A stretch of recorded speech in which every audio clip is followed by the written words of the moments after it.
Hi friends, welcome to my channel. ఇవాళ కరివేపాకు పచ్చడి చేస్తున్నాను ఫ్రెండ్స్.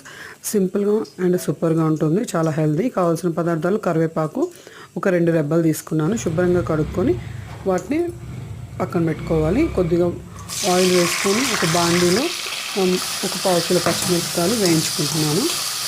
1/4 కిలో పచ్చిమిరపకాయలు, ఒక 2 కొమ్మలు అనమాట కరివేపాకు సరిపోతుంది.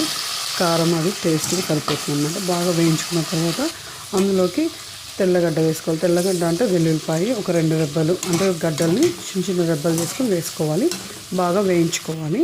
తర్వాత కరివేపాకుని కొమ్మల నుంచి వేసేసుకొని ఆకుల్ని శుభ్రంగా కడుక్కొని వాటిని కూడా ఫ్రైయింగ్ ప్యాన్లో వేసేసుకోవాలి.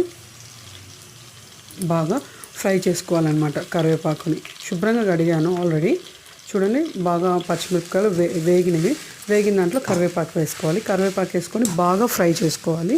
చాలా బాగా ఫ్రై చేసుకోవాలి.